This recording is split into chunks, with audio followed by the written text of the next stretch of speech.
ஹல்லேலூயா. சந்தோஷமா இருக்கீங்களா? கரங்களை ஆண்டவருக்கு நன்றி சொல்லுவோம். ஹல்லேலூயா. பல விதமான எண்ணங்களையும் இருதயத்திலே வைத்துக்கொண்டு இப்படித்தான் இருக்க வேண்டும் என்று சொல்லி தீர்மானம் செய்த அநேகர் ஒரு நிமிஷத்திலே இந்த உலகத்தை விட்டு மாற்றப்பட்டு அவர்களுடைய தரிசனமும் அவருடைய சொப்பனமும் அவருடைய சிந்தனைகள் எல்லாம் மறைந்து விடுகிறார்கள். தேவன் கிருபையாக நம்மை உயிரோடு கூட வைத்திருக்கிறபடினாலே கரங்களை உயர்த்தி ஆண்டவருக்கு நன்றி சொல்லுவோம். ஹல்லேலூயா. காலை வேளையை காண கண்ணை திறக்க சர்வ வல்லமுள்ள தேவன் நமக்கு கிருபை தந்தார். உலகம் முழுவதுமாக சமாதானம் இல்லாமல் இருந்து கொண்டிருக்கிறதை நாம் காண்கின்றோம். இந்த கால வேளையிலே நாம் இந்த இடத்திலே வந்த நிமிஷம் முதல் இதுவரைக்கும் நம்முடைய துதி ஸ்தோத்திரங்கள், பாடல், ஜெபம் எல்லாவற்றையும் சர்வ வல்லமுள்ள தேவன் என்ன செய்தார்? கேட்டுக்கொண்டிருந்தார். எப்படி கேட்டுக்கொண்டிருந்தாராம்? இந்த ஸ்தலத்திலே செய்யப்படுகிற ஜெபங்களுக்கு அதனால் ஆண்டவர் எப்படி நம்முடைய ஜெபத்தை கேட்கிறார் என்று நாம் விசுவாசத்தோடு கூட ஜெபிக்கிறோமோ அதை போல அவருடைய வசனத்தையும் நாமும் கேட்க வேண்டும். அவர் எப்படி கேட்குறாரோ அப்படி. நம்ம எப்படி கேட்குறோம் அவரும் அப்படி தான் கேட்பாரா? சரியா? சில சபைகளிலே இங்கே பிரசங்கம் பண்ணி கொண்டிருக்கும் பொழுது அங்கே ஃபோனில் விளையாடி கொண்டிருப்பார் அல்லது ஏதையோ ஒன்றை எழுதி கொண்டே இருப்பார். அருமையானவர்களே, அப்பொழுது கர்த்தர் எவ்வளவு துக்கப்படுவார் என்று கவனியுங்கள். எனவே நாம் ஜெபிக்கும் பொழுது, நாம் ஆராதிக்கும் பொழுது தேவன் எப்படி அதை கேட்க வேண்டும் என்று நாம் விரும்புகிறோமோ அதை போல அவரும் விரும்புகிறார். எனவே கொடுக்கப்பட்ட சில நிமிஷ நேரங்களிலே நாம் தேவனுடைய வசனத்தை தியானிக்கும் பொழுது நம்முடைய இருதயமும் செவிகளும் இந்த இடத்திலே இருக்கட்டும்.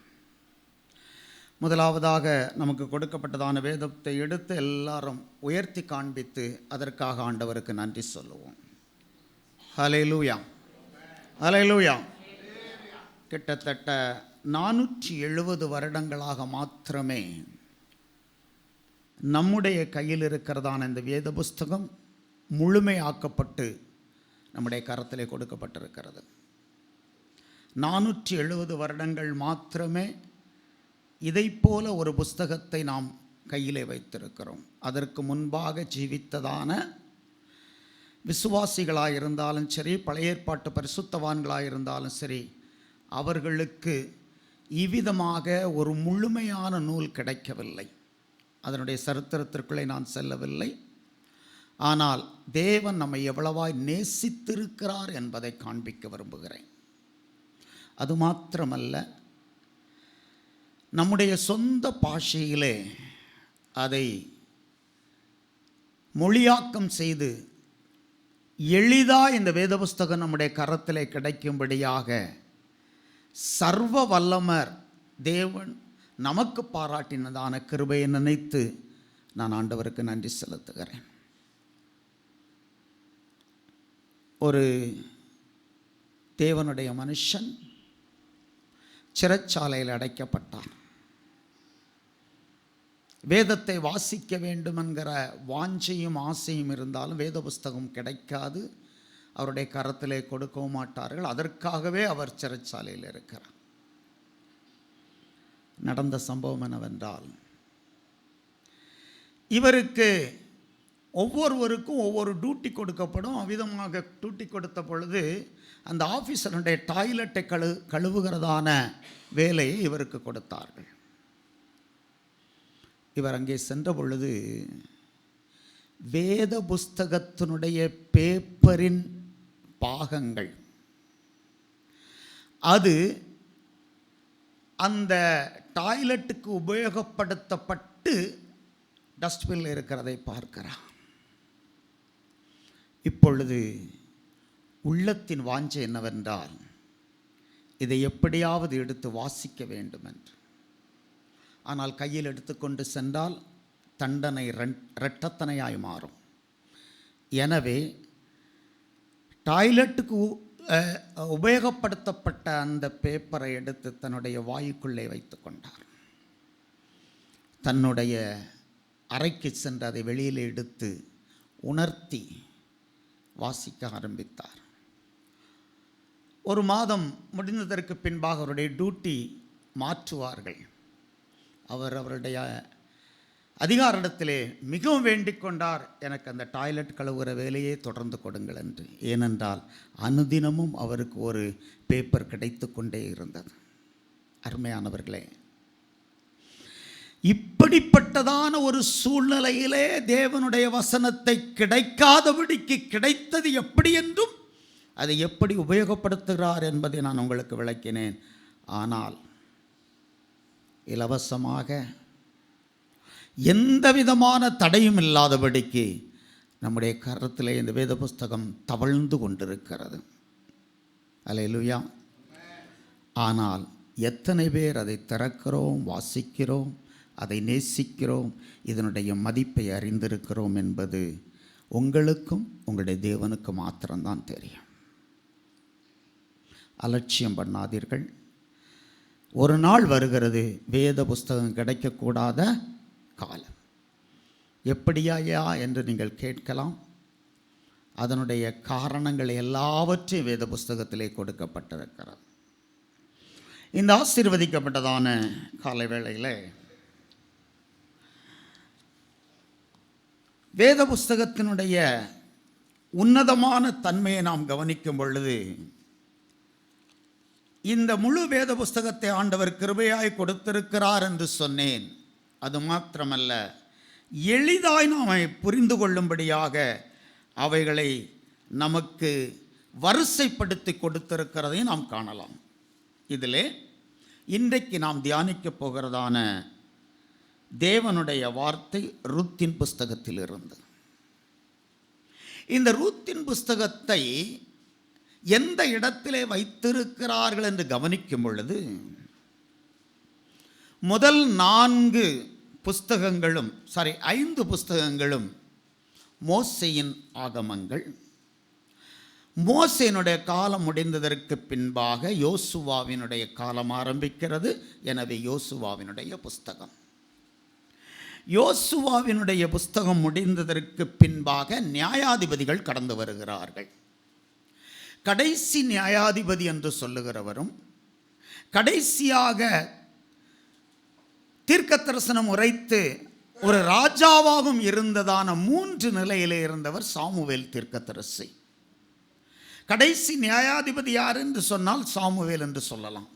அப்போ நியாயாதிபதிகளின் புஸ்தகத்திற்கும் சாமுவேலுடைய சரித்திரத்திற்கும் மத்தியிலே ஒரு புஸ்தகத்தை கொண்டு வந்து நுழைத்திருக்கிறார்கள். நியாயப்படி பார்த்தால் நியாயாதிபதிகளின் புஸ்தகத்திற்கு பின்பாக சரித்திர பிரகாரம் யாருடைய புஸ்தகம் வர வேண்டும்? 1 சாமுவேலுடைய புஸ்தகம்தான் வர வேண்டும். ஆனால் இதை சரியாக சரிப்படுத்தி அல்லது வரிசைப்படுத்தி அமைத்ததான தேவனுடைய தாசர்கள் இந்த நியாயாதிபதியின் புஸ்தகத்திற்கும் 1 சாமுவேலுடைய புஸ்தகத்திற்கும் மத்தியிலே ரூத்தின் புஸ்தகத்தை கொண்டு வைத்திருக்கிறார்கள். இந்த ரூத்தின் புஸ்தகத்தை நாம் வாசிக்கும் பொழுது அதற்கும் இதற்கும் ஏதும் சம்பந்தம் இல்லாதபடியே காணப்படும். ஆனால் சர்வ வல்லவர் தம்முடைய அநாதி தீர்மானத்தின் பிரகாரம் தேவனுடைய தாசர்களுக்கு அதை ஏவி கொடுத்து இந்த புஸ்தகத்தை அதன் மத்தியிலே கொண்டு வந்ததனுடைய காரணம் என்னவென்றால், தேவனுடைய முழு நோக்கமும் வேத புஸ்தகத்தை நமக்கு தந்திருப்பதும், அது மாத்திரமல்ல இந்த வேத புஸ்தகத்தின் மூலமாக நாம் கற்றுக்கொள்ளுவதும் உலக இரட்சகராகிய இயேசு கிறிஸ்து இந்த உலகத்தில் வருவது மாத்திரமே. வேத புஸ்தகத்தை நீங்கள் முதல் 11 அதிகாரங்களை விட்டு பின்னால் வாசித்தால் முழு வேத புஸ்தகமும் ஒரு குடும்பத்தினுடைய சரித்திரம் மாத்திரமே. அல்லேலூயா. நம்ம படிக்கிறது இல்லாமல் ஒரே ஒரு குடும்பத்தினுடைய சரித்திரம் தான். ஆனால் அது உலக ஜனங்கள் எல்லாருக்கும் ஆசீர்வாதமாக மாறியிருக்கிறது. ஆச்சரியம். இன்றைக்கும் அது ஆச்சரியமாகவே நடந்து கொண்டிருக்கிறது என்பதை நாம் புரிந்திருக்கிறோம். அப்போ இந்த ஒரு குடும்பத்தினுடைய சரித்திரமாக இருந்தாலும் சரி, ரூத்தினுடைய சரித்திரமாக இருந்தாலும் சரி, இங்கே இதை கொண்டு வந்து இடையிலே அவர் காண்பித்ததனுடைய காரணம் என்னவென்றால், உலக இரட்சகராகிய இயேசு கிறிஸ்துவினுடைய முற்பாட்டியாக இருக்கிறதான ரூத்தை நமக்கு முதலாவதாக ஆண்டவர் இன்ட்ரோடியூஸ் பண்ண, அறிமுகப்படுத்த விரும்புகிறார். எனவே நீங்கள் வாசித்து வரும் பொழுது இந்த ரூத் யார் என்று சொன்னால், தாவீது மகாராஜாவினுடைய முப்பாட்டி. எனவே இந்த ரூத்தின் புஸ்தகத்தை ஆண்டவர் இந்த இடத்திலே கொண்டு வந்திருப்பதின் நோக்கமே, தாவீதை நாம் அறிந்து கொள்ள வேண்டும், தாவீதினுடைய குடும்பத்தை அறிந்து கொள்ள வேண்டும், தாவீதின் குமாரனாய் இயேசு கிறிஸ்து இந்த உலகத்தில் வருவதை அறிந்து கொள்ள வேண்டும். எனவே நமக்காகவே தேவன் ரூத்தின் புஸ்தகத்தை கொண்டு வந்து இடத்திலே வைத்திருக்கிறார். கரங்களை தட்டி ஆண்டவருக்கு நன்றி சொல்லுவோம். எனவே கர்த்தர் நம்மை எவ்வளவாய் நேசிக்கிறார் என்பதை புரிந்து கொள்ளலாம். இந்த ரூத்தின் புஸ்தகத்தை நான் 8 பாகங்களாய் பிரித்திருக்கிறேன், அல்லது 8 தலைப்புகள் கொடுத்திருக்கிறேன். முடிந்த வரைக்கும் சில தலைப்புகளை நான் உங்களோடு கூட பேசி முடிக்க விரும்புகிறேன். 1, தேவனால் அனுமதிக்கப்பட்ட உபத்திரவமும் தப்பிப்பதற்கு தேடிய மாற்று வழியும். ரூத்தின் புஸ்தகம் 1ஆம் அதிகாரம் 1-5. தேவனால் அனுமதிக்கப்பட்ட உபத்திரவமும் தப்பிக்க தேடிய மாற்று வழியும். 2, நற்செய்தியும் திரும்பி வருதலும். 1:6-22 ரூத்தின் புஸ்தகம். நற்செய்தியும் திரும்பி வருதலும். 3, வாழ்க்கைப்பட்டு போன குடும்பத்தையும் அவர்கள் தேவனையும் பற்றி கொள்ளுதல். வாழ்க்கைப்பட்டு போன குடும்பத்தையும் அவர்கள் தேவனையும் பற்றி கொள்ளுதல். ரூத் 1:14-16 வரைக்கும். 4, தன்னை நம்பி வந்த அந்நிய ஸ்திரீக்கு நன்மையை தேடுதல். தன்னை நம்பி வந்த அந்நிய ஸ்திரீக்கு நன்மையை தேடுதல். ரூத்தினுடைய புஸ்தகம் 3ஆம் அதிகாரம் 1வது வசனம். 5, ஒரு எஜமானனும் ஒரு ஊழியக்காரரும் இருக்கிற நிலை அல்லது விதம், அதையும் நாம் இந்த புஸ்தகத்திலே காணலாம். ரூத்தின் புஸ்தகம் 2ஆம் அதிகாரம் 4வது வசனம். ரூத் 2:4. 6வதாக, இனத்தானும் உரிமையோடு கூட மீட்கப்படுவதும், அல்லது உரிமைக்காரனும் உரிமையோடு கூட மீட்கப்படுதலும். 3ஆம் அதிகாரம் 18 4ஆம் அதிகாரம் 1-10 வசனங்கள். 7, தியாகம் அல்லது தீர்மானத்தின் ஆசீர்வாதம். தியாகத்தின் ஆசீர்வாதம். 4ஆம் அதிகாரம் 13-17. 8, இரட்சகரை உலகத்திற்கு கொடுத்த ஆசீர்வதிக்கப்பட்ட கற்பம். 4:22, மத்தேயு 1:5-6 வசனங்கள். இரட்சகரை உலகத்திற்கு கொடுத்த ஆசீர்வதிக்கப்பட்ட கற்பம். 4:22, மத்தேயு 1:5-6 வசனங்கள். எனக்கு அருமையானவர்களே, இந்த 8 காரியங்களையும் இந்த புஸ்தகத்திலிருந்து நாம் தெளிவாய் படித்துக் கொள்ளலாம். நம்மால் இந்த சமயத்தில் எவ்வளவு தியானிக்க முடியுமோ அவ்வளவு தியானித்து பார்ப்போம்.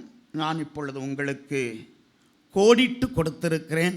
நீங்கள் யாவரும் கோடிட்டு கொடுத்தால் ரோடு போட திறமை உடையவர்கள். அப்படி தானே? அல்லேலூயா. எல்லாருக்கும் கொஞ்சம் என்ன பிரச்சனைன்னா, ஸ்டார்டிங் ப்ராப்ளம் இருக்கும். ஸ்டார்ட் பண்ணி விட்டான்னு செய்யும், அப்புறம் நிறுத்த முடியாது. அப்புறம் நிறுத்துறதுக்கு நாங்கள் பிரயாசப்படும். எல்லோரும் ஜெபம் பண்ணுங்க, ஜெபம் பண்ணுவோம். ஜெபமே பண்ண மாட்டாங்க. அம்மா ஜெபம் பண்ணுங்கண்ணா, ஜெபம் பண்ண ஆரம்பிச்சோன்னா அப்புறம் நிறுத்த மாட்டாங்க. அதை நிறுத்துறதுக்கு பெரிய பாடுபடணும்.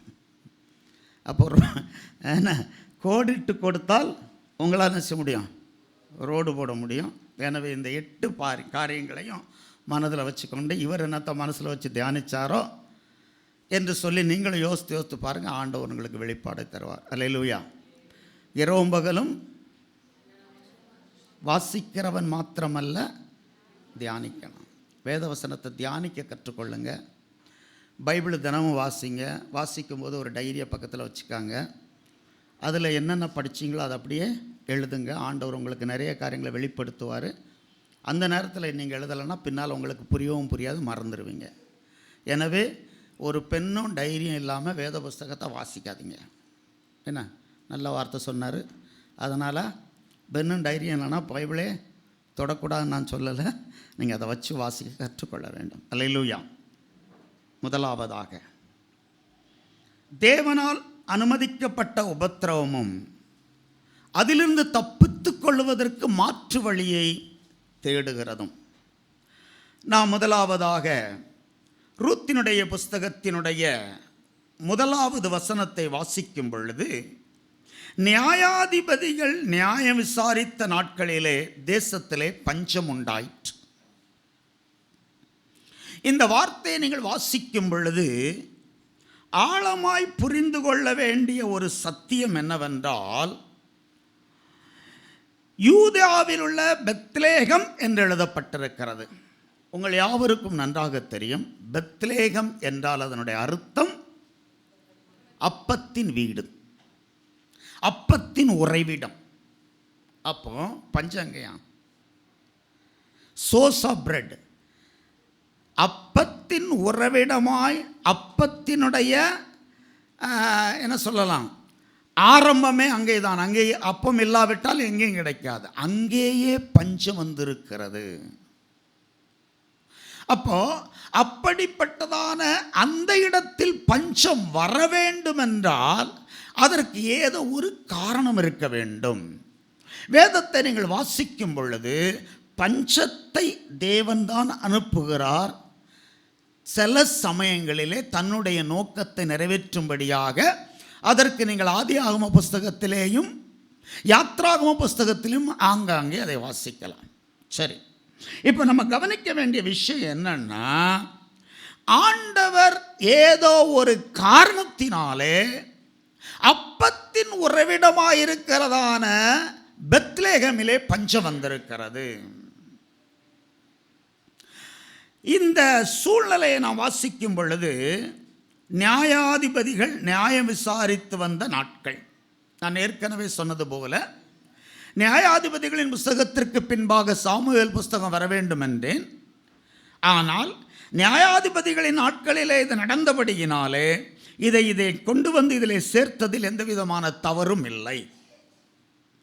இப்போ ஏன் அங்கே பஞ்சம் வந்தது என்பதை நாம் முதலாவது கவனிக்க வேண்டும்.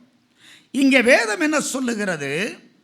யூதேயாவில் உள்ள பெத்லேகம் ஊரானாகிய ஒரு மனுஷன் தன் மனைவியோடும் 2 குமாரரோடும் கூட மோவாப் தேசத்தில் போய் சஞ்சரித்தான். இது யார் என்றால், தேவனுடைய தெரிந்தெடுக்கப்பட்டதான குடும்பம். அவர்கள் இருந்த இடம் பெத்லேகேம் அல்லது அப்பத்தின் உறைவிடமாகிய பெத்லேகேம். இப்பொழுது பஞ்சம் வந்த பொழுது அவர்கள் என்ன செய்தார்கள் என்றால், ஒரு மாற்று வழியை தேடி மோவாப்பிற்குள்ளே செல்லுகிறார்கள். அங்கே ஒரு 3 காரியங்களை உங்களுக்கு சொல்லுகிறேன். முதலாவதாக இவர்கள் அங்கே போய் சஞ்சரித்தார்கள் என்று தான் எழுதப்பட்டிருக்கிறது. இரண்டாவதாக நாம் 2வது வசனத்திற்கு வரும் பொழுது மோவாப் தேசத்திற்கு போய் அங்கே இருந்து விட்டார்கள். முதலாவது என்ன போனாங்க? போய் சஞ்சரித்தாங்க. அப்படின்னா போக்குவரத்து தான். 2வதாக வேதம் சொல்லுகிறது அவர் அங்கேயே இருந்து விட்டார்கள். 3வது நீங்கள் வாசித்தீங்கன்னா 4வது வசனத்திலே இவர்கள் மோவாபிலே பெண் கொண்டார்கள். அப்போ தன்னுடைய தேசத்திலே பஞ்சம், தேவன் வசிக்கிறதான அப்பத்தின் உறைவிடமாகிய பெத்லெகேமிலே பஞ்சம். வேதத்தை நாம் வாசிக்கும் பொழுது மோவாபியர் 10 தலைமுறை அவர்கள் எங்கே வரக்கூடாது, தேவனுடைய ஆலயத்திற்குள் பிரவேசிக்க கூடாது. அது தேவனால் கொடுக்கப்பட்டதான சாபமும் தண்டனையும். ஆனால் அந்த சாபத்தின் தேசத்தை நோக்கி தங்களுடைய தேசத்தில் வந்ததான இந்த உபத்திரவத்து நிமித்தம், பஞ்சத்து நிமித்தம் தஞ்சம் அடைகிறது ஒரு விசுவாச குடும்பம்.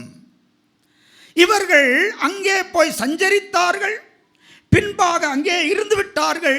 இப்பொழுது ஆழமாக என்னாச்சு, விவாகம் நடந்துன்னு அர்த்தம். அவ்வளோதான், அங்கே அவர்கள் சம்பந்தம் கலந்து அங்கே செட்டில் ஆயிடுறாங்க. இப்போ நம்முடைய வாழ்க்கையிலே அநேக சமயங்களிலே கஷ்டங்கள் வரும் பொழுது, துன்பங்கள் வரும் பொழுது அதனுடைய காரணம் என்ன என்பதை நாம் ஆலோசித்து பார்த்து மனம் திரும்பி தேவ சமூகத்தில் வர வேண்டும் என்று தேவன் விரும்புகிறார். ஆனால் அநேகர் செய்கிற தவறு என்ன?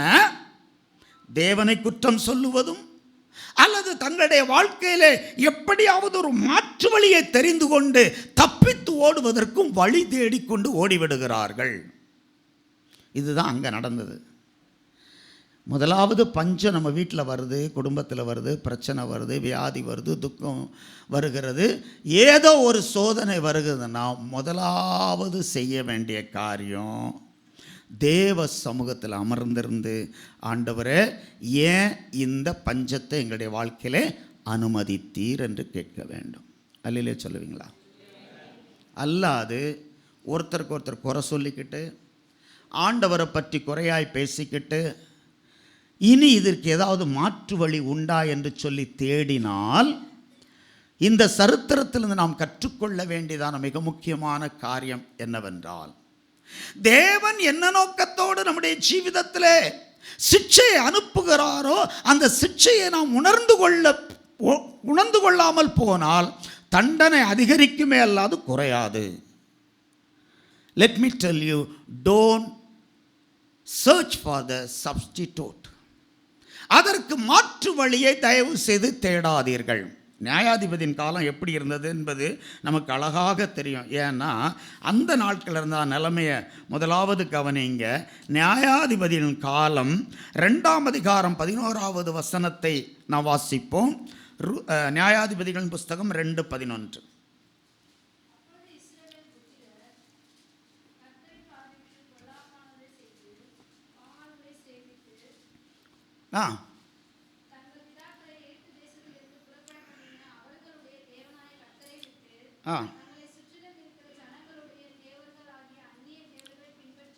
இப்போ பஞ்சம் எதுக்கு வந்துங்கிறது இங்கே நமக்கு தெரியுது.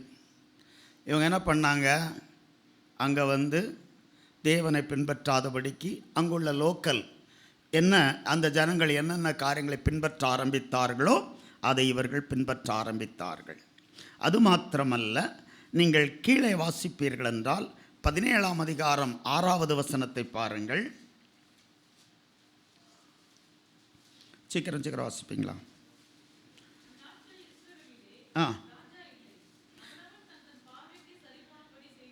நியாயாதிபதிகளின் புஸ்தகம் 17:6 நான் வாசிக்கிறோம். ராஜா இல்லாதபடினாலே அவனவன் தன் பார்வையிலே ஏது நல்லதோ அப்படியே செஞ்சுக்கிட்டு இருந்தான்.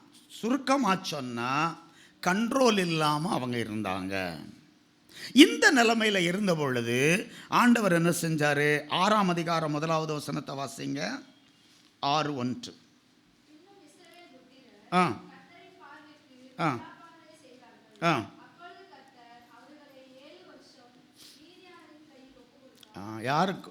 யார் ஒப்பு கொடுக்கிறது? யார்? ஆண்டவர் தான். ஏன் ஒப்பு கொடுத்தாரு? பொல்லாப்பன செய்தன. கவனிக்கணும். அப்போ நம்ம என்ன பண்ணுறோன்னா, ஆண்டவர் மீதியானுடைய கரத்திலே ஒப்பு கொடுத்ததை நாம் யோசிக்கிறோமே அல்லாது பொல்லாங்கு செய்ததை மறந்து விடுகிறோம். கிதியோன் ஆண்டவரை பார்த்து கேட்டான்.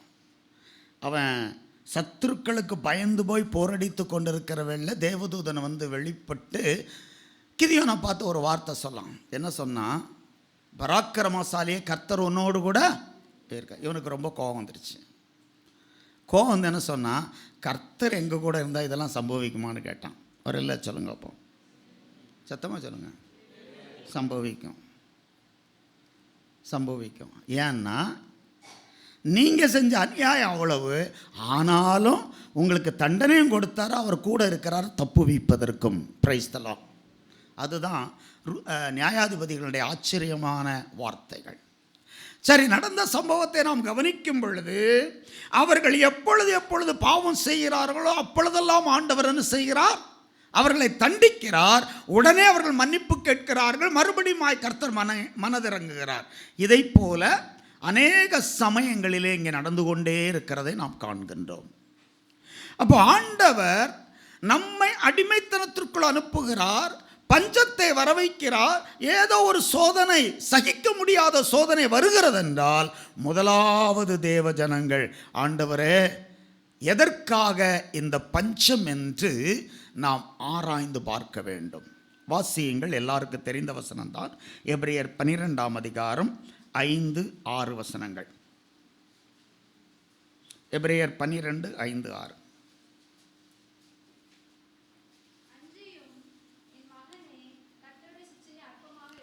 கர்த்தருடைய சிட்சையை அற்பமாக எண்ணாதே.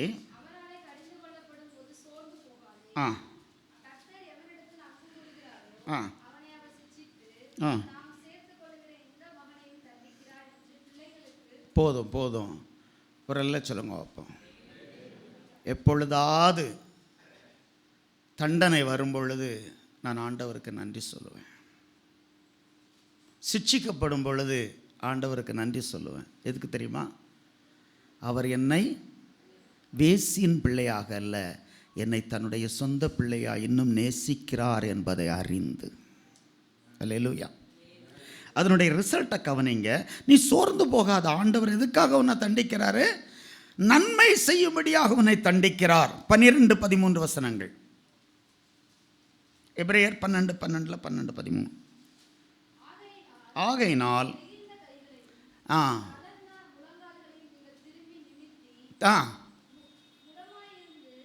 முடமாய், சரியா வாசிங்க. முடமாய் இருக்கிறது பிசகி போகாமல் அல்ல சொல்லுங்க. அப்போ அங்கே எதுக்கு சிட்சிக்கிறாரு? எதுக்கு சிட்சிக்கிறாராம்? நீ என்ன பண்ணணும்? முழங்கால் போடணும். நீ என்ன பண்ணணும்? தளர்ந்து போகக்கூடாது.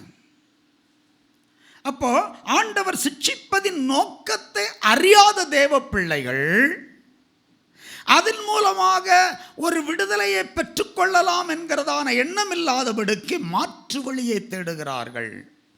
ஒரே ஒரு உண்மையை சொல்லுகிறேன். ஆண்டவருக்கு இஷ்டம் என்ன தெரியுமா? ஆண்டவரே நான் ஒரு பாவின்னு அவருடைய சமூகத்தில் வந்தால் மன்னிப்பார். மாற்று வழியை தேடனா அதற்கு இன்னும் மேலும் தண்டனை அதிகமாகும், மேலே குறையவே குறையாது. நடந்த சம்பவம் என்ன? இவங்க மாற்று வழியை தேடி ஓடினாங்க. போனதுக்கப்புறம் நம்ம நல்லா இருந்தாங்களா? ரூத்தின் புஸ்தகத்தை பாருங்கள், ரொம்ப அழகாக இருக்கும். 1ஆம் அதிகாரத்தில் இவர்கள் போனது தங்களுடைய ஜீவனை காப்பாற்றும்படியாக. ஆனால் நடந்த சம்பவம் என்ன? 5வது வசனம், ரூத் 1:5.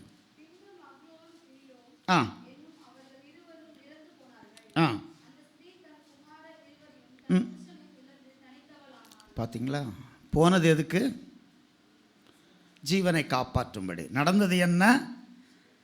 புருஷனை இழந்துட்டா, 2 பிள்ளைகளை இழந்துட்டா, தனித்தவளானாள். இந்த நகோமி தன்னுடைய நாவினாலே தன்னுடைய வார்த்தையை, தன்னுடைய வாயிலிருந்து சொல்லுகிற ஒரு வார்த்தையை கவனியுங்கள். 21வது வசனம். என்னை கேட்டுக்கொண்டிருக்கிறதான சகோதரனே, சகோதரியே, கர்த்தருடைய சிட்சை நமக்கு வரும் பொழுது, நம்முடைய ஜீவிதத்தில் அப்படிப்பட்டதான காரியங்களை அனுமதிக்கும் பொழுது, கர்த்தருடைய கரத்திற்கு கீழே நாம் இருந்து கொண்டு நம்முடைய முழங்கால்களை திடப்படுத்த வேண்டுமே அல்லாது மாற்று வழியை தேடினால் நடந்த சம்பவம். ஜீவனுக்காக ஓடினார்கள், ஜீவனை இழந்தார்கள். இப்போ இந்த அம்மா என்ன சொல்றாங்க பாருங்க, 21வது வசனம். பாருங்க பாருங்க பாருங்க பாருங்க. போகும்போது எப்படி தான் போனாலாம்? ஏன் போனோம் அப்படின்னா என்ன? இங்கே இருந்துச்சு. போதுமான அளவு கர்த்தர் உனக்கு வேண்டிய காரியங்களை கொடுத்து கொண்டிருக்கிறார். நிறைவென்ன? கணவன் இருக்கிறான், 2 பிள்ளைகள் இருக்கிறார்கள், உன்னுடைய தேவன் உன்னோடு கூட இருக்கிறார். பஞ்சத்தின் மத்தியிலேயும் உன்னை காப்பேன் என்று வாக்கு கொடுத்தவர் அவர். ஆனால் அந்த தண்டனைக்கு பயந்து போய், அந்த சிக்ஷைக்கு பயந்து போய் வேண்டாம் என்று போகும் பொழுது, போனது எப்படி தான் போனேன்? பிரைஸ் தி லார்ட், ஹல்லேலூயா. நமக்கு எவ்வளவுதான் போராட்டங்கள் வந்தாலும், சிக்ஷைகள் வந்தாலும், நாம் நிறைவுள்ளவர்களாகவே இருந்து கொண்டிருப்போம் என்பதை மறந்துவிடக்கூடாது.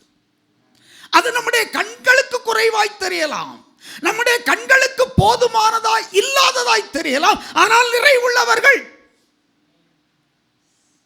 Praise the Lord. இவ இப்ப சொல்றா, நான் நிறைவுள்ளவளாய் போனேன். அடுத்த வார்த்தையை வாசிங்க. What a wonderful revelation. எவ்வளோ அருமையான ஒரு வெளிப்பாடு பாருங்க, எவ்வளவு அருமையான உணர்வு பாருங்க. இதில் ஒரு முக்கியமான விஷயம் என்னன்னா, இந்த நகோமி ஆண்டவரன் சில எங்கேயுமே குறை கூறவில்லை. Praise the Lord. அவள் புரிஞ்சுக்கிறா தன்னுடைய தவறு என்ன. நான் போகும்போது நிறைவுள்ளவளாய் போனேன், ஆனால் இப்பொழுது என்ன செஞ்சிருக்கிறேன்? குறைவுள்ளவளாய் வந்திருக்கிறேன். இதற்கு காரணம் கர்த்தர் என்னை வெறுமையாய் திரும்பி வர பண்ணினார். Must understand, everything is under control of almighty God.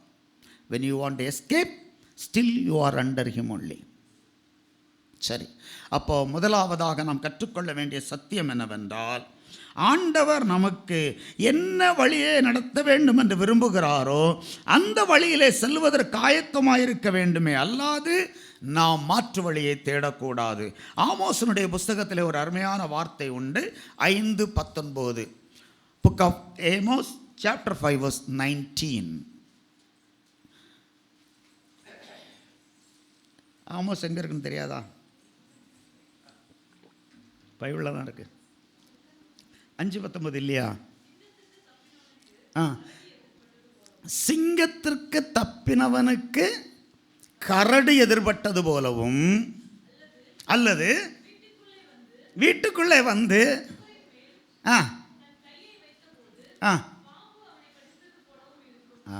புரியுதா உங்களுக்கு? சிங்கத்தை உருவாக்கினவரும் அவர், கரடையை உருவாக்கினவர் அவர், பாம்பை உருவாக்கினவரும் அவர். தேவைப்பட்டால் மீனை கொண்டு உன்னை விழுங்கவும் செய்வார், பெருங்காற்றையும் வரவழைப்பார், ஆமணக்கு செடியும் உருவாக்குவார், அதை சாப்பிடுவதற்கு வண்டையும் அனுப்புவார். எல்லாம் சொல்லுங்க அல்லேலூயா, சத்தமா. இதெல்லாம் தெரிந்தெடுக்கப்பட்ட பிள்ளைகளுக்கு உள்ளது தான், மற்றவங்களுக்கு கிடையாது. சிங்கம் வருதுன்னு ஓடுறாங்கன்னு தான், அதாவது கர்த்தருடைய தண்டனைக்கு நீ தப்ப முடியாது, அவ்வளோதான். Don't try to escape from your situation. Sit in the presence of God. That is important. அதுதான் முக்கியம். கர்த்தருடைய சமூகத்தில் அமரு. உன்னுடைய என்ன செய்யாது, உன்னுடைய கைகளை தளர விடாத. தேவன் எதற்காக அதை அனுப்புகிறார்? ஆண்டவருடைய சமூகத்தில் உபவாசத்தோடு கண்ணீரோடு வந்து செபிக்கும்படியாக அனுப்புகிறார். நம்முடைய வாழ்க்கையை ஆராய்ந்து பார்க்கும்படியாக அனுப்புகிறார். மாற்று வழியை தேடுவதற்காக அல்ல. மாற்று வழியை தேட நினைத்தால் சிங்கத்திற்கு தப்பினவன் இன்னும் வீட்டுக்குள்ள ஓடி மேலே ஏறான். அங்கே என்ன இருக்குதான் முடியுமா? உம்மை பிரிந்து வாழ முடியாதையா ஏசையா. பாட்டு மாத்திரம் அழகாக பாடுவோம், ஆனால் தேவையான நேரம் அவரை விட்டு பிரிந்து வாழ்ந்துக்கிட்டே இருப்போம். வேத புஸ்தகத்திலே 2 ராஜாக்களை நான் உங்களுக்கு உதாரணமாய் காண்பிக்கிறேன். எழுதுகிறவங்க மாத்திரம் எழுதிக்காங்க. 2 நாளாகம புஸ்தகம் 16:12. ராஜாவாக ஆசா தன்னுடைய வியாதியின் சமயத்திலே தேவனை தேடாதபடிக்கு பரிகாரியை தேடினான். ஆண்டவர் பயங்கரமான கோபம் அவன் மேல் வந்து மரித்ததை பார்க்கிறோம். 2 ராஜாக்களின் புஸ்தகம் 2ஆம் அதிகாரம் முதல் 4 வசனங்களை வாசிக்கும் பொழுது, அகசியா ராஜா தேவனுடைய தண்டனை வந்த பொழுது தேவனை தேடாதபடிக்கு மாற்று வழியை தேடினான். எனக்கு அருமையானவர்களே, இந்த அருமையான கால வேளையில் முதலாவதாக ரூத்தின் சரித்திரம் நமக்கு கற்றுக் கொடுப்பது, தேவன் தண்டிக்கிற மனுஷன் பாக்கியவான். தேவன் தண்டிக்கிற மனுஷன் பாக்கியவான். அவர் தன்னுடைய பிள்ளையை சிட்சிக்கிறது போல நம்மை சிட்சிக்கிறார். நோக்கத்தை அறிந்து மனம் திரும்புவதை அல்லாது மாற்று வழியை தேட வேண்டாம். இரண்டாவதாக, ரூத்தின் புஸ்தகம் 1ஆம் அதிகாரம் அதனுடைய 6வது வசனத்தை நான் வாசிக்கும் பொழுது, கர்த்தர் தம்முடைய ஜனங்களை சந்தித்தார். அல்லேலூயா, அல்லேலூயா. ஒரு உண்மையை சொல்லட்டுமா? பஞ்சம் நிரந்தரம் அல்ல, சிட்சை நிரந்தரம் அல்ல. ஒரு காரியத்தை படிப்பதற்காக சிட்சை அல்லாது கர்த்தர் நிரந்தரமாய் நம்மை தண்டித்து கொண்டே இருக்க மாட்டார். அதே சமயத்தில் சிட்சையை அனுப்பின தேவன் நம்மை சந்திக்கிற தேவனாயும் இருக்கிறார். அங்கே நியாயாதிபதிகளின் நாட்களிலே அவர்கள் மனம் திரும்பி தேவ சமூகத்திலே கடந்து வந்த பொழுது கர்த்தர் அவர்களை சந்திக்கிறார். அப்பொழுது அவர்களுக்கு ஆகாரம் அருளினார். இதை மோவாப் தேசத்திலே நகோமி கேள்விப்பட்டாள். அருமையான தேவனுடைய பிள்ளைகளை, இரண்டாவதாக தேவ பிள்ளைகள் புரிந்து கொள்ள வேண்டிய இரண்டாவது சத்தியம் என்னவென்றால், நம்முடைய வாழ்க்கையில ஒருவேளை நாம் மாற்று வழியை தேடி ஓடி இருந்தாலும், அல்லது நம்முடைய வாழ்க்கையில நாம் கீழே விழுந்திருந்தாலும், நாம் பின்மாறி போயிருந்தாலும், நம்முடைய வாழ்க்கையில தேவனை விட்டு அவருக்கு இஷ்டமில்லாத காரியங்களை செய்தாலும், இதோ தேவனுடைய கரம் நமக்கு நேராக எப்பொழுது நீட்டிக்கொண்டே இருக்கிறது, எப்பொழுது நாம் திரும்ப வருவோம் என்று. அல்லேலூயா. யாராவது இந்த அருமையான காலவேளையில் நம்முடைய ஜீவிதத்தின் போராட்டத்தின் நிமித்தமாய் மனதிலேயும் ஆவியிலேயும் சரீரத்திலேயும் உங்களுடைய வாழ்க்கையிலும் தேவனை விட்டு பின்மாறி இருக்கிறீர்கள் என்றால், தேவனுடைய நல்ல செய்தி உங்களுக்கு வருகிறது. கர்த்தர் மறுபடியுமாய் உங்களை சந்திக்கிறார். அல்லேலூயா. ரொம்ப அருமையான ஒரு சம்பவத்தை ஆண்டவராகிய இயேசு கிறிஸ்து இந்த உலகத்தில் இருக்கும் பொழுது சொன்னார். அதுதான், 2 குமாரர்கள், ஒருவன் தன் ஆஸ்தியை பிரித்து கொண்டு என்ன செய்தானாம், தூர தேசத்திற்கு போய்விட்டான். அந்த சம்பவத்தை நீங்கள் வாசித்து வருவீங்கன்னா ரொம்ப அழகாக இருக்கும். ஒரு தகப்பனுடைய அன்பை டெமான்ஸ்ட்ரேட் எப்படி என் ஆண்டவராகிய இயேசு கிறிஸ்து இந்த உலகத்தில் இருக்கும் பொழுது காண்பிக்கிறார் என்பது மிக மிக ஆச்சரியமான காரியம். அவர் புரிந்து கொண்டார். புத்தி இல்லாதவனாய் தன்னை விட்டு பிரிந்து போனான். ஆனால் இப்பொழுதோ புத்தி தெளிகிறது. எப்பொழுது தெளிந்தது? பன்றிக்கு கிடைக்கிற ஆகாரம் கூட அவனுக்கு கிடைக்கவில்லை என்கிற சூழ்நிலை உருவான பொழுது அவனுக்கு புத்தி தெளிந்தது. Praise the Lord. அல்லேலூயா சொல்லுங்க. Don't scold your children. Pray for them because they have to come back. They are under, சொல்லுங்களேன், புத்தி தெளிவில்லாமல் காரியங்களை செஞ்சுக்கிட்டு இருப்பாங்க. அதோட பாரத்தை ஏற்றாமல் அவங்கள மறுபடியும் குத்தாமல் அவங்களுக்காக உபவாசம் போட்டு ஜெபம் பண்ணுங்க. Praise the Lord. அப்பாட்ட போய் ஆஸ்தியை கேட்டான், கொடுத்துட்டார். யார் சொன்ன கதை சொல்லுங்கள்? கண்ட்ரோல் பண்ணல. இந்த பயலை உள்ளே வச்சு அமுக்கணும்னா இவன் என்ன செய்வான்? இன்னும் மோசமாக தான் இருப்பான். போட. He didn't want to take the free will. அவனுடைய சுய சித்தத்தை எடுக்க விரும்பவில்லை ஃபாதர். கொடுத்துட்டார். போயிட்டான். கையில் காசு இருக்கிற வரைக்கும் யாரெல்லாம் இருந்தா? நண்பர்கள் எல்லோரும் இருந்தாங்க. எல்லாம் போனதுக்கப்புறம் அவன் தனிமையாக இருக்கிறான். அங்கேயும் ஆண்டவரும் செஞ்சாரான், தேசத்தில். ஆமாம், உன் மணிப்பாசும் காலி, தேசமும் காலி, ஓ நிமித்தம். வெளியில் போனாலும் சாப்பாடு இல்லை, கையிலையும் காசு இல்லை, வெளியில் போனாலும் பஞ்சம். இந்த பஞ்சத்தை ஆண்டவர் யாருக்காக அனுப்புனாரு? இவனுக்காக மாத்திரம்தான் அனுப்புனாரு. இப்போ எங்கேயும் வழி இல்லை, ஓடி போய் பண்ணி மேய்க்கிறான். ஏன் பண்ணி மேய்க்கிற இடத்தை பற்றி ஆண்டவர் சொன்னார்னா, அந்த நாட்களில் அதுதான் மிகவும் தாழ்மையான வேலை, தாழ்வான ஒரு வேலை. He went into that such a pathetic condition. யாரு? richest man son. அது கூட கிடைக்கலன்னு தான் அவனுக்கு என்ன உண்டாகுது? புத்தி தெளிகிறது. கரங்களை தட்டி ஆண்டவருக்கு நன்றி சொல்லுவோமா? சில சமயத்தில் ஆண்டவர் பஞ்சம் வர வைப்பார், நண்பர்களெல்லாம் விரட்டுவார், உன் மணிப்பாசம் காலியாகும், பண்ணி சாப்பிட்றது கூட கிடைக்காம போகும். ஆண்டவர் உன்னை நேசிக்கிறார். புத்தி தெளிஞ்ச உடனே ஒரே ஒரு வார்த்தை சொன்னான். எங்கள் அப்பா வீட்டு சாப்பாடெல்லாம் யோசித்து பார்க்குறான். ஐயோ என்ன சாப்பாடு. சரி, நம்ம போய் ஒரு வேலைக்காரனாக சேர்ந்து கொண்டு போகிறான். வேதத்தை நான் வாசிக்கும் பொழுது நீங்கள் நன்றாக இந்த பிரசங்கத்தை அநேக முறை கேள்விப்பட்டிருப்பீர்கள். மகன் போன நிமிஷத்தில் இறந்து சாப்பிடாம கண்விழி எங்கே இருக்குது? அவன் போன இடத்தையே நோக்கி இருக்குது. நீங்கள் வாசித்து பாருங்கள். There was no letter, there was no telegram, there was no WhatsApp message or SMS. ஆனால் இவர் தூரத்தில் வரும்போதே பார்த்துக்கிட்டு இருக்காருன்னா எவ்வளவு நாளாய் தகப்பன் நமக்காக கண் விழித்திருக்கிறார். மோவாப் தேசத்திற்கு ஓடிவிட்டா எனக்கு தெரியும், அங்கே போய் உன்னுடைய வாழ்க்கை நிம்மதியாக இல்லை என்பது தெரியும், ஆனால் நீ திரும்பி வர வேண்டும். ஹல்லேலூயா. இந்த காலை வேளையிலே தேவன் நமக்கு கொடுக்கிறதான செய்தி, கம் பேக், திரும்பி வா. கீழே விழுவது தவறல்ல, ஆனால் கீழே விழுந்து கிடப்பது தான் தவறு. விசுவாசிகள் அநேகர் அறியாமல் கீழே விழுந்து விடுகிறோம், உண்மைதான், தேவனுக்கு தெரியும்.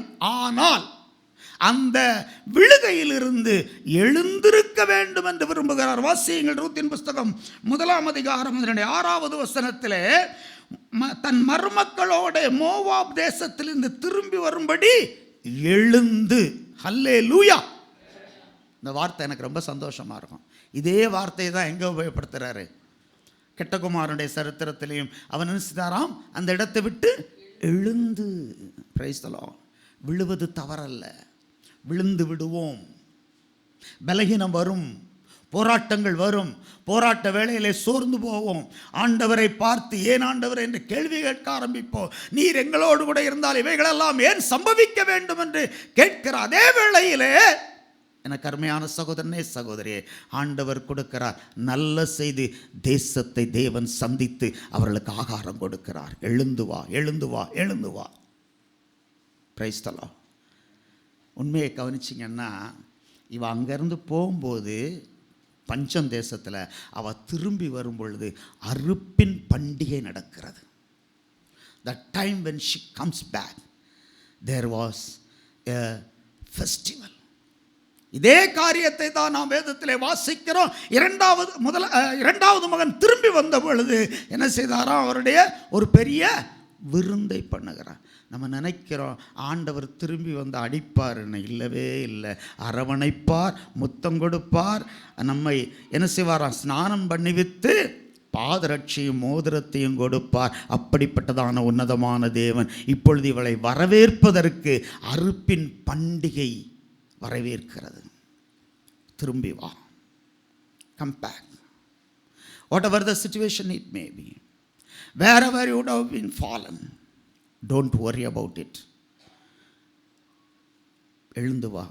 ஆண்டவர் ஆவலோடு கூட என்ன செய்கிறார்?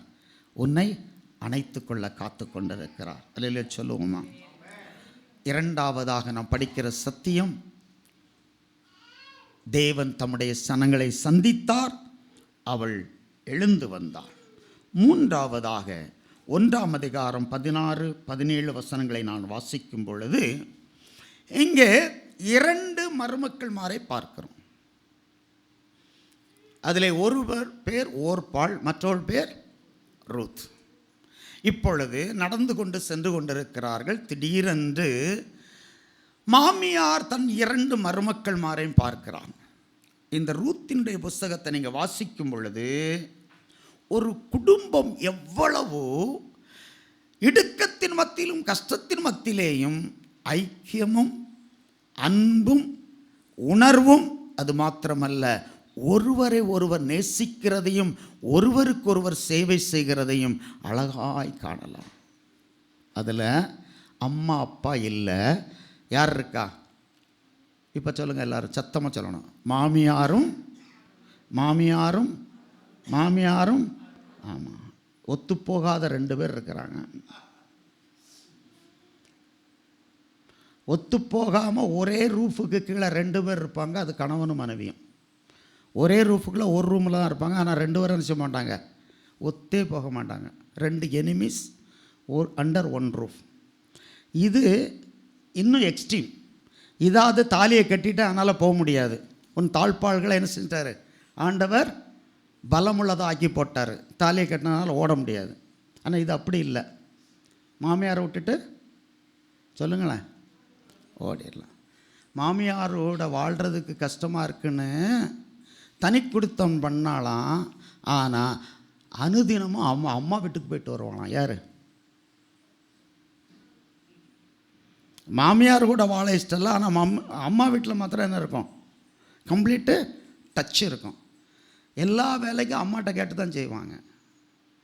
நான் என்ன சொல்ல வர்றேன்னா, இங்கே நம்ம கற்றுக்கொள்ள வேண்டிய ஒரு ஆழமான சத்தியம் என்னன்னா, அது நான் கொடுத்த பேர் வாழ்க்கைப்பட்டு போன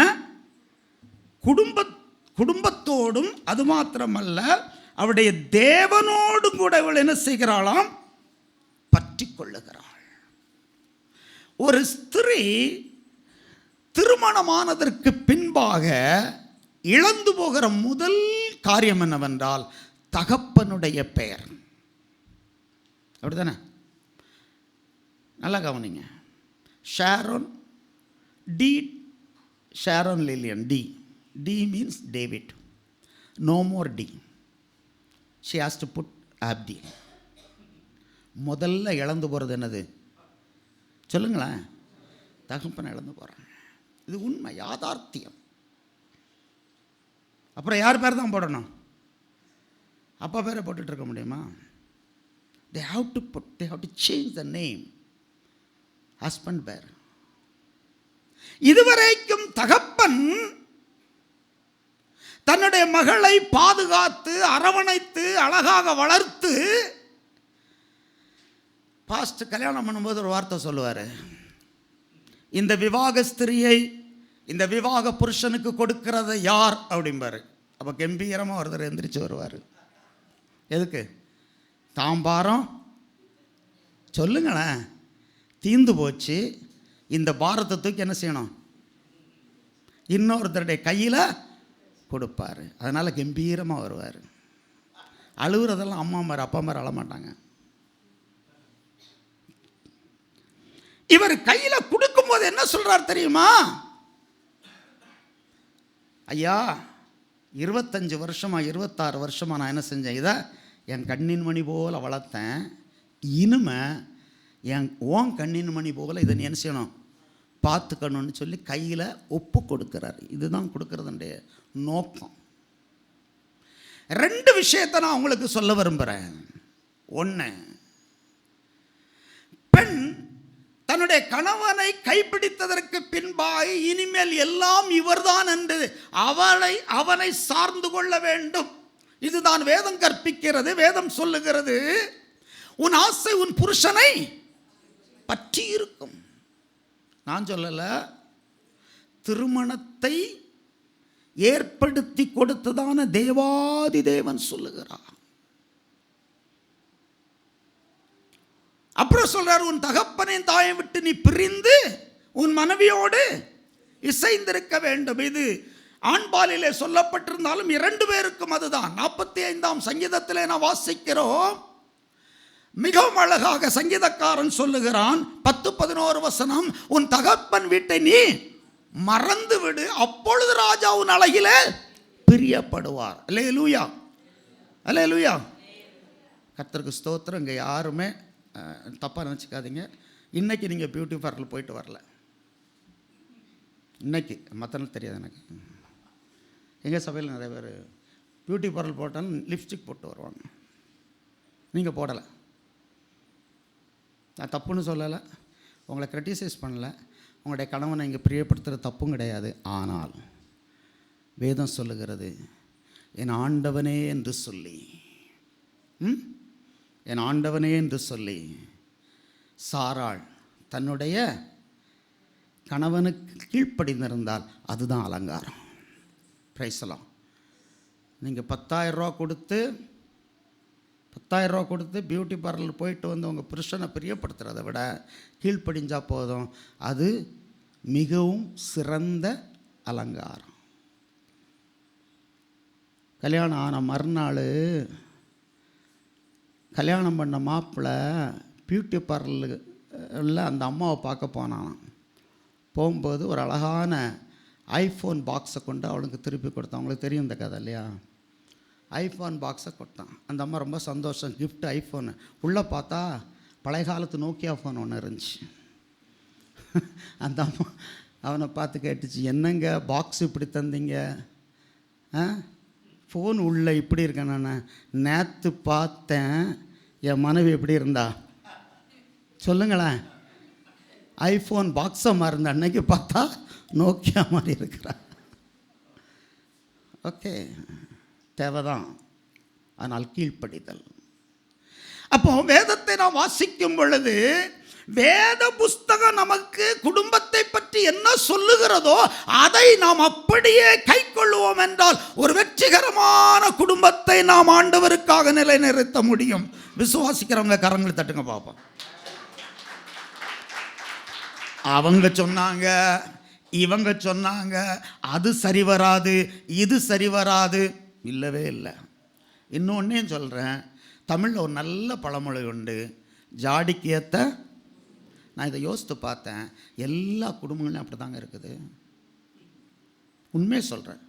நீங்கள் ஒருவேளை எனக்கும் என் கணவனுக்கும் ஒரு நாள் ஒத்து போகாதுங்க, என்னமோ கெட்டிட்டோம், காலத்தை ஓட்டணும்னு ஓட்டிக்கிட்டு இருக்கேன்னு நீங்கள் நினைக்காதீங்க. நீங்கள் ஜாடிக்கு ஏற்ற மூடியாக தான் இருப்பீங்க. நல்லா, அதாவது கால்குலேட் பண்ணி பார்க்கணும். அதை உண்மையிலே சொல்கிறேன். எனக்கு யாரை தரணும்னு யாருக்கு தெரியும்? சொல்லுங்கள் இல்லையா? அவருக்கு தெரியும். அவர் எங்கேருந்து எடுக்கிறாரு? ஆமாம். அப்போ அது எங்கேருந்து வந்தது தான்? ஹலோ, எங்கேருந்து வந்தான்? உனக்குள்ளேருந்து தான் வந்துச்சு. அது எங்கேயோ இருந்து வந்தவா இல்லை. அதே போல் மாமியார் கவனிக்கணும், இந்த விலா எலும்பு எங்கே இருந்துச்சு இதுக்கு முன்னால்? அப்படியே எங்கே இருந்தார்? தாயினுடைய கற்பத்தில். அப்போ மகனும் மருமகளும் எங்கேருந்து வந்தவங்க? சொல்லுங்களேன் நீங்கள். தாயினுடைய கற்பத்தில் தான். அப்புறம் எதுக்கு நீங்கள் நேற்று வந்தவா, வெளியே இருந்து வந்தவா, நீ மருமகள்? மருமகள்னு சொல்கிற வார்த்தையை எடுத்துடணும். மகனாவா? பிரைஸ்லோ, அல்லேலூயா. பாருங்கள், உங்கள் அம்மா மாதிரி எவ்வளோ திட்டினாலும் நீங்கள் வாங்கிக்குவீங்க, ஆனால் மாமியார் திட்டினா வாங்க மாட்டீங்க. அதே மாதிரி பிள்ளை என்ன தப்பு பண்ணாலும் அம்மாமார் பொறுத்துக்குவாங்க. அதான் ஒருத்தர் சொன்னார், 50 லட்சம் ரூபா கொடுத்து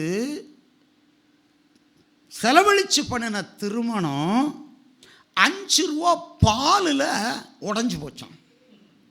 ஏன்னா காலையில் கல்யாணம் முடித்த காலையில் வேணப்படி இருக்கிறா, பால் கொதிக்க வச்சுருக்கா, சரியாக கொதிக்க வைக்கல, மாமியார் வந்தா, இதுதான் நீ படித்தான்னு, அதோட முடிஞ்சு கதை. இப்படி தான் உங்கள் அம்மா சொல்லி கொடுத்தாலும் அதோட முடிஞ்சு கதை. 50 லட்சம் ரூபா கல்யாணம் 5 ரூபா பாலில் உடஞ்சி போச்சு இருக்குது.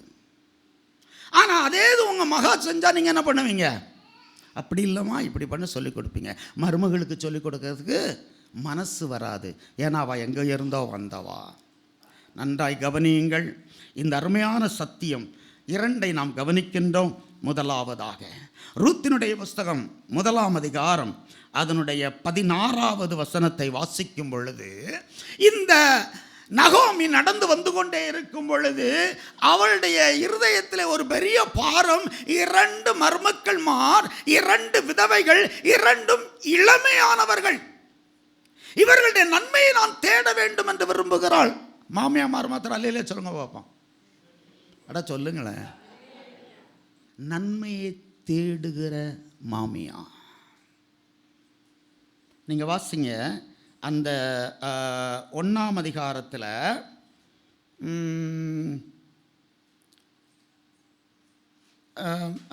12வது வசனம், என் மக்களை திரும்பி போங்கள், நான் வயது சென்றவள், ஒரு புருஷனுக்கு வாழ்க்கை வாழத்தக்கவள் அல்ல.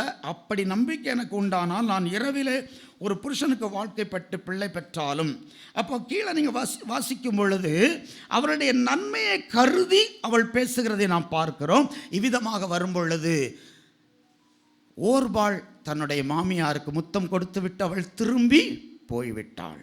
ஆனால் இங்கே இந்த மருமகள் செய்கிறத முதலாவது நான் காமிக்கிறேன். 15வது வசனத்தில், அப்பொழுது அவள், இதோ உன் சகோதரி தன் ஜனத்திடத்திற்கும் தன் தேவனிடத்திலும் திரும்பி போய்விட்டாளே, நீயும் உன் சகோதரின் பிறகே திரும்பி போ என்றாள். அதற்கு ரூத், நான் உம்மை பின்பற்றாமல் உம்மை விட்டு திரும்பி போவதை குறித்து என்னோடு பேச வேண்டாம். இவளுடைய ஸ்டேட்மெண்ட்டை பாருங்கள். நீ போகும் இடத்திற்கு நானும் வருவேன், நீர் தங்கும் இடத்திலே நானும் தங்குவேன், உம்முடைய ஜனம் உம்முடைய தேவன், நீர் மரணமடைய இடத்தில் நானும் மரணமடைந்து அங்கே அடக்கம் பண்ணப்படுவேன். மரணமே அல்லாமல் வேறொன்றும் உம்மை விட்டு என்னை பிரித்தால் கர்த்தர் அதற்கு சரியாகவும் அதற்கு அதிகமாகவும் எனக்கு செய்ய கடவார்கள். இப்போ எல்லாரும் வாசிங்க பாப்பா சேர்ந்து, சிஸ்டர்ஸ் மாத்திரம். 16, 17.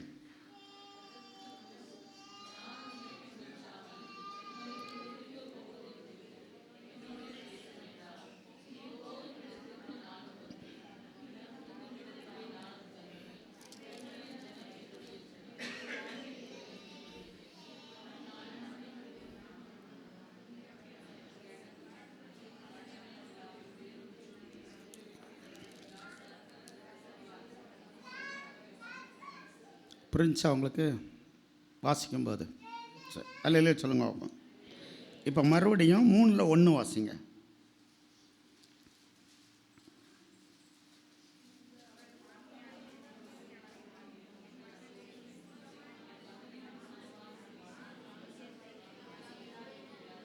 அல்லேலூயா.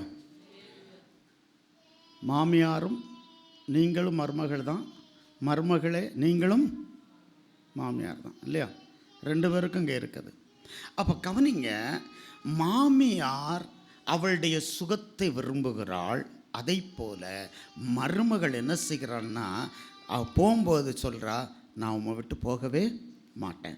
அங்கே சொல்கிற ஸ்டேட்மெண்ட்ஸை பார்க்கணும். என்ன அப்படின்னா, நீர் போகும் இடத்திற்கு நானும் வருவேன், wherever you go. நீர் தங்கும் இடத்திலே நானும் தங்குவேன். இந்த தங்கும் இடம் என்கிறதை சரியாக ஒரிஜினலில் என்ன எழுதப்பட்டிருக்குன்னா, லாட்ஜில் எப்போ தங்குவாங்க? இட்ஸ் அ மூவபிள் பிளேஸ், இன். அப்போது நீர் ஒரு லாட்ஜில் போய் நிரந்தரமான ஒரு இடம் அல்லாதபடி ஒரு லாட்ஜில் தங்கினாலும் நானும் அங்கே தான் தங்குவேன். அப்புறம் சொல்றா, உம்முடைய தேவன் தான் என்னுடைய தேவன். It's wonderful predictions. உன்னுடைய ஜனம் என்னுடைய. அல்லேலூயா. இவ யாரு? மோவாபிய ஸ்திரீ. இவளுடைய தெய்வம் வேற. அதான் சொல்றா, ஓர்பா தன்னுடைய ஜனத்துக்கும் தன்னுடைய தெய்வத்திற்கும் போயிட்டா. நீயும் போ, உன் ஜனத்துக்கிட்டே உன் தெய்வத்திட்டு தான் போட சொல்றா. இவ சொல்றா, உம்முடைய ஜனம்தான் என்னுடைய ஜனம். எனக்கு அருமையானவர்களே, ஒரு குடும்பத்தை கட்டுவதற்கு இந்த வார்த்தைகள் எவ்வளவு ஆழமாய் கொடுக்கப்பட்டிருக்கிறது என்பதை பாருங்கள். நான் அடிக்கடி சொல்லுவேன், திருமணம் என்று சொல்லப்படுவது 2 பேருக்கு நடப்பதல்ல, 2 குடும்பத்திற்கு நடக்கிறது தான் திருமணம். அல்ல சொல்லுங்க அப்போ. மறுபடியும் சொல்கிறேன், திருமணம் என்று சொல்லப்படுவது ஒரு ஆணுக்கும் பெண்ணுக்கும் உரியது மாத்திரமல்ல, 2 குடும்பத்திற்கு உரியது. இப்போ ஜாஷுவா தான் இருக்கிறாங்க, என் மேலே அவங்களுக்கு கசப்புணர்வு இருக்குன்னு வைங்க, அது வந்துடும். எப்போ வரும் தெரியுமா? கல்யாணம் தன்னைக்கு வரும். கொடுக்கறத கொடுக்கன்னு சொல்லிட்டாங்க, பாதியை கொடுத்தாங்க, பாதியை கொடுக்கல. இப்படி நடத்துவேன்னு சொன்னாங்க, இப்படி நடத்தலை. இதெல்லாம் கசப்பு வர்ற இடம் அங்கே தான். ஆனால் ஆண்டவருக்கு நன்றி சொல்கிறேன், மாப்பிள்ளையை கூப்பிட்றது கொஞ்சம் லேட் ஆயிடுச்சு. மறந்துட்டோமோ அல்லது என்னமோ ஒன்று நடந்துருச்சு. மாப்பிள்ளை அங்கே இருக்கிறாரு ஹோட்டலில், பொண்ணெல்லாம் ரெடியாக இருக்குது, டைமும் ஆகிப்போச்சு. நான் வண்டி அனுப்பலை. அப்புறம் தான் நான் வருது, ஐயோ வண்டி அனுப்ப மாட்டோம்னு. யாருக்கு? மாப்பிள்ளையை கூப்பிட்டு வர்றதுக்கு. அப்புறம் பையன் அனுப்பினேன். அவன் போய் இவங்க இருக்கிற இடத்துல போய் அவன் வெளியில் நின்றுட்டு இவங்களை உள்ளவே கூப்பிட போகல. இன்னும் லேட் ஆகிடுச்சு. எனக்கு பயம் யார் மேலே தெரியுமா? மாப்பிள்ளை வீட்டுக்காரர் அப்பா என்னை வந்து திட்டுவார்னு பயம் உண்மையிலே இருந்துச்சு. ஆனால் இவரை பார்த்தா ஒன்றும் அறியாத மாதிரி வராருள்ள. கரங்களை தட்டி ஆண்டவருக்கு நன்றி சொல்லுவோம். அப்போ தான் யோசித்தேன், இப்படி இருப்பாங்களான்னு. உண்மையை சொல்கிறேன், ஐ வாஸ் அஃப்ரைடு. ஏதாவது ஒரு வார்த்தையாக சொல்லுவாங்க, இவ்வளோ லேட் ஆயிடுச்சு, நாங்கள் இவ்வளோ தயாராக இருந்தோம், நீங்கள் சீக்கிரமாக என் வண்டி அனுப்பலைன்னு கேட்பாங்கன்னு நினச்சேன். ஆனால் அவர் என்ன செய்கிறாரு, ஒன்றும் அறியாத மாதிரி உள்ளே வராரு. பிரைஸ் தி லார்ட், ஹல்லேலூயா. அப்படிப்பட்ட சமயத்தில் உண்டாகிறது அல்லவா கசப்புணர்வு, அது உள்ளே இருக்கும். இது உள்ளே இருக்கும்போது நீ கல்யாணத்தன்னைக்கு அப்படி பண்ணீங்கன்னு சொல்லி காமிப்பாங்க. பொண்ணாக இருந்தாலும் பொண்ணு வீட்டுக்காரங்களும், மாப்பிள்ளையாக இருந்தாலும் மாப்பிள்ளை வீட்டுக்காரங்களும் இதை சொல்லி காக்கும் பொழுது எங்கள் இருவருக்கும் ஏற்படுகிற அந்த கசப்புணர்வு யாரிடத்தில் காண்பிப்பார்கள் தெரியுமா? மருமகளிடத்திலோ அல்லது மருமகனிடத்திலோ காண்பிப்பார்கள். அப்பொழுது அவர்களுடைய வாழ்க்கை விரிசலடையும். எனவே தான் நான் சொன்னேன், திருமணம் என்று சொல்லப்படுவது 2 பேருக்குரியதல்ல, 2 குடும்பத்திற்குரியது. அல்லேலூயா. இது வசனத்துக்கு விரோதமாக பேசுகிறீங்க பாஸ்டர். ஏன்னா வசனம் சொல்லுது தகப்பனின் தாயை விட்டு பிரிந்திருக்கணும். அங்கே அதனுடைய மீனிங்க்கு நான் இப்போ போகலை, நேரம் ஆயிரும், கவனிக்கணும். அருமையான தேவனுடைய பிள்ளைகளே, இங்கே நான் வேதத்தை வாசிக்கும் பொழுது எப்பொழுது ஒரு ஸ்திரீ தன்னுடைய புருஷன் வீட்டில் கால் எடுத்து வைக்கிறாளோ சொல்லணும், ஓஞ்சனம்தான். அப்போ போய் எங்கள் அப்பா குடும்பம் இப்படி, எங்கள் அம்மா குடும்பம் இப்படி, நாங்கள் இப்படி இருந்தோம், பிறகு அங்கேயே இருந்திருக்க வேண்டியதானே? உண்மைதானே? அல்லேலூயா. அப்போது இங்கே நாம் காண்கிறதான 2 முக்கியமான சம்பவங்கள், மாமியார் தன்னுடைய மருமகளுடைய வாழ்க்கையிலே உள்ளதான திருப்தி என்ன என்பதையும், வாழ்க்கைப்பட வேண்டும் என்பதையும், அவள் ஆசீர்வாதமாக இருக்க வேண்டும் என்பதை விரும்புகிறாள். அதை போல இவளை பற்றி கொண்டு அவர்களுடைய தேவனையும் அவளுடைய குடும்பத்தையும் அவர்களுடைய ஜனத்தையும் பற்றி கொண்டாள் ரூத். எனவே தான் இந்த புஸ்தகமானது ஓர்பாளின் புஸ்தகம் அல்ல, ரூத்தின் புஸ்தகம். அல்லேலூயா, அல்லேலூயா. நான் இப்பொழுது முடிக்க விரும்புகிறேன். மீதி உள்ள காரியத்தெல்லாம் நீங்கள் அப்புறமா படிச்சுக்காங்க. என்னுடைய கடைசி பாகத்திற்கு நான் வர விரும்புகிறேன். கடைசி பாகம் என்னவென்றால், இந்த ரூத்தினுடைய தியாகம் தன்னுடைய வாழ்க்கையிலே அறியாத ஒரு இடம், அறியாத ஒரு குடும்பம், அறியாத ஒரு இடத்திற்கு செல்லுகிறோம் என்றாலும் தன்னுடைய மாமியாரை முழுவதுமாக நம்பினாள். மாமியாரும் நம்பிக்கை துரோகம் செய்யவில்லை. அவளுக்கு வேண்டிய எல்லா வாழ்க்கையும் அவள் செய்து கொடுக்கிறாள். இந்த தியாகத்தினுடைய ஆசீர்வாதம் தான் 4ஆம் அதிகாரம் 10வது வசனத்திலிருந்து நான் வாசிக்கும் பொழுது, இதுவும் அல்லாமல் மரித்தவனுடைய சகோதரருக்குள்ளும் ஊராருக்குள்ளும் அவனுடைய பேர் அற்றுப்போகாமல் மரித்தவனுடைய சுதந்திரத்திலே அவன் பேர் நிலைநிறுத்த நான் மக்லோன் மனைவியாயிருந்த மோவாபிய ஸ்திரியான ரூத்தை எனக்கு மனைவியாக கொண்டேன். அதற்கு இன்றைய தினம் நீங்கள் சாட்சி. அனாதையாய் 10 தலைமுறைக்கு சபைக்குள்ளே வரக்கூடாத மோவாபிய ஸ்திரீ இப்பொழுது ஒரு ஐஸ்வர்யவானுடைய மனைவியாய் மாறுகிறாள். சாதாரண மனிதன் அல்ல. அவனுடைய ஐஸ்வர்யத்தை குறித்து நீங்கள் படித்து பாருங்கள், அவனுடைய மேன்மை குறித்து படித்து பாருங்கள். இந்த வயலுக்குள்ளே அவள் வரும் பொழுது, எத்தனை பேர் பழைய காலத்தில் பார்த்துருக்கேன், இப்போ எனக்கு எப்படின்னு தெரியல, கிராமங்களில் ஒரு கூடையும் ஒரு பெருக்குமாரி எடுத்துகிட்டு போவாங்க வயல்களுக்குள்ளே. யார்? ஏழைகள், பரதேசிகள், அங்கே சிந்தி கிடக்கிறதான, ஆமாம், பெருக்கி எடுத்துகிட்டு வந்து அதை கழுவி அதை வச்சு அவங்களுடைய வாழ்க்கையை நடத்துவாங்க. அதை போல் எங்கே போனால், அந்த வயலுக்குள்ளே போனால் இப்போ அந்த வயலினுடைய எஜமாட்டியாய் மாறுகிறாள். கரங்களை தட்டி ஆண்டவருக்கு நன்றி சொல்லுங்கள். அருமையானவர்களே, இந்த உன்னதமான வயலாகிய சபைக்குள்ளே நாம் கடந்து வரும் பொழுது போவாஸ் நம்மை அருமையாக ஏற்றுக்கொண்டார். இன்றைக்கு நாம் அடிமையாய் அல்ல, அவருடைய மனவாட்டியாக இருக்கிறோம். அல்லேலூயா. அடிமைகளாய், பரதேசிகளாய், கட்டப்பட்டவர்களாய், தேவனை அறியாதவர்களாய் நாம் பாவத்தினுடைய அடிமைத்தனத்திலிருந்து இதற்குள்ளே கால் வைத்தோம். கால் வைக்கும் பொழுது நானும் இந்த இடத்தில் இருப்பதற்கு தகுதியா என்று யோசித்த அநேகர் உண்டு. ஆனால் அந்த இடத்தில் இருப்பதற்கு தகுதி மாத்திரமல்ல, என் ஆண்டவராக இயேசு கிறிஸ்து மணவாளனாய் வரும் பொழுது அவரோடு கூட மணவாட்டியாக இருக்கிறதான உயர்ந்த ஸ்தானத்தை நாம் பெறுகிறோம். எப்பொழுது அவருடைய சமூகத்தில் திரும்பி வரும் பொழுது, அவரை விடாமல் பற்றி கொள்ளும் பொழுது. அது மாத்திரமல்ல, இந்த அருமையான சபிக்கப்பட்டதான குலத்தை சேர்ந்த இந்த ரூத்தினுடைய நிலை என்னவென்றால், நாம் கீழே வரும் பொழுது வாசியுங்கள், 21, 22 வசனங்களை வாசித்துவிட்டு நாம் மத்தேயு 1ஆம் அதிகாரத்திற்கு கடந்து செல்லுவோம்.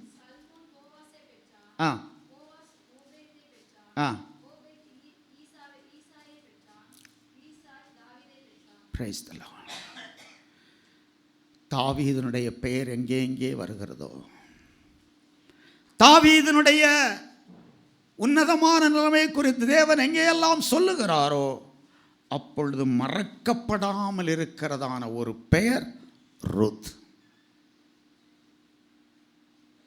போவாசனுடைய பெயர் இருக்கும். ஆனால் மத்தேயு சுவிசேஷம் 1ஆம் அதிகாரத்தில் மத்தேயு எழுத்தாளர் ஒரு 4 ஸ்திரீகளுடைய பெயரை எழுதி கொண்டு வந்துட்டார் உள்ள. அவங்கெல்லாம் ஏன் அந்த பெயரை அந்த மத்தேயு அங்கே கொண்டு வந்தாருன்னா, உலக இரட்சகர் இந்த உலகத்தில் வருவதற்கு தங்களை ஒப்பு கொடுத்தவர்கள். நான் இப்படி சொல்லுவேன், உலகத்திற்கு சுவிசேஷத்தை கொண்டு வந்தவர்கள். அல்லேலூயா. அதில் அந்த 4 பெயர்களில் முதல் பெயர் யார்? முதல் பெயர் தாமார். தாமார் எப்படி பிள்ளையை பெற்றாள் என்பது நமக்கு தெரியும். அப்படிப்பட்டதான் ஒரு பிள்ளை பிறந்திருக்கும் என்றால் இன்றைக்கு மதுரையிலே நாம் தூற்றுவோம். ஆனால் என் ஆண்டவர் அவளுடைய பெயரை எங்கே கொண்டு வந்தார். கரங்களை தட்டி ஆண்டவருக்கு நன்றி சொல்லுவோம். நாம் எந்த நிலைமையில் இருந்தாலும் கிறிஸ்துவை இந்த உலகத்திற்கு வெளிப்படுத்தினால் நம்மை ஆசீர்வதிக்கப்பட்டவர்கள் என்று உலகம் சொல்லும். இவர்கள் கிறிஸ்துவை இந்த உலகத்திற்கு கொண்டு வர பிரயாசப்பட்டதான கற்பங்கள். எனக்கு அருமையான சகோதரனே, சகோதரியே, நீ எந்த நிலைமையில் இருந்தாலும் ஆண்டவராகிய இயேசு கிறிஸ்துவண்டை திரும்பி வந்து அவருடைய உன்னதமான ஆசீர்வாதங்களை சுதந்திரித்துக் கொள்வது மாத்திரமல்ல, ஆண்டவர் உன்னை என்னையும் அழைத்திருப்பது போவாசனுடைய வயல் நிலத்தை அனுபவிப்பதற்கு மாத்திரமல்ல, உன்னையும் என்னை அழைத்திருப்பது, ஆண்டவர் நம்மை உன்னையும் என்னை அழைத்திருப்பது நோக்கம் கிறிஸ்துவை உலகத்திற்கு கொண்டு செல்ல வேண்டும். அப்படி உலகத்திற்கு கொண்டு சென்ற முதல் ஸ்திரியாக ஆண்டவர் காண்பிப்பது யார்? நீ எப்படி இருந்தாலும் பரவாயில்ல, அதை பற்றி ஆண்டவர் கவலைப்படல. You are a tool for him to preach the gospel, to give the gospel to the world. ரெண்டாவது ஸ்திரீ யார்? அவளுடைய குவாலிஃபிகேஷன் பிரைஸ் தி லார்ட். அல்லேலூயா சொல்லுங்க. அவளுடைய குவாலிஃபிகேஷன் என்ன? ராகாப் வேசி தான். சொல்லுங்களேன், தைரியமாக சொல்லுங்க. ராகாப் வேசி தான். மூணாவது ஆள் யார்? ரூத்து. அவ யார்? மோவாபிய ஸ்திரீ. இன்னொரு ஆள் யார்? உரியாவின் மனைவியாக. அப்பா, இந்த ஆண்டவருக்கு வேறு ஆட்களே கிடைக்கலையா என்ன? தன்னுடைய லேனில் தன்னுடைய இதில் கொண்டு வர்றதுக்கு நல்ல பரிசுத்தவாட்டிகள் யாருமே கிடைக்கலையா? இல்லை. காரணம் என்ன தெரியுமா? அவர் இந்த உலகத்தில் வந்தது யாருக்காக? உலகத்தால் வெறுக்கப்பட்டும் உலகத்தால் துச்சமாக எண்ணப்பட்டு உலகம் சிந்திக்கிற விதத்தில் அவர்களை பாவிகள் என்றும் வேசிகள் என்றும் துன்மார்க்கர்கள் என்றும் நினைக்கிறதான அந்த கூட்டத்தை தான் இயேசு கிறிஸ்து தெரிந்து கொண்டார். இயேசு கிறிஸ்து சொல்கிறாரு, நீதிமானுக்காக நான் வராதபடிக்கு தொலைந்து போனதான ஒரே ஒரு பாவியை தேடி வந்தேன். எனக்கு அருமையானவர்களே, 2 காரியத்தை சொல்லி முடிக்கிறேன். ஒன்று, பாவியாகிய நம்மை தேவன் நேசிக்கிறார். நாம் அவரிடத்தில் திரும்பி வருவோம், மாற்று வழியை தேட வேண்டாம். கடைசியாக, உலகத்திற்கு கிறிஸ்துவை நாம் பறைசாற்றும் பொழுது நம்முடைய பெயரை தேவன் தம்முடைய உன்னதமான புஸ்தகத்திலே எழுதி, ஹல்லேலூயா, இயேசு கிறிஸ்துனுடைய வம்ச வரலாறை சொல்லுவதற்கு ரூத்தை கொண்டு வந்து அங்கே நிறுத்துகிறார் மத்தேயு என்று சொன்னார். எவ்வளவு உயர்ந்த இடத்திற்கு சென்றாள் ரூத்து. காரணம், அவள் செய்த காரியம், உம்மை நான் விடாமல் பற்றி கொள்ளுவேன், நீர் எங்கே சென்றாலும் உம்மோடு கூட வருவேன், எங்கே தங்குகிறீரோ அங்கே தங்குவேன், உம்முடைய ஜனம் என்னுடைய ஜனம், உம்முடைய தேவன் என்னுடைய தேவன். Praise the Lord, hallelujah.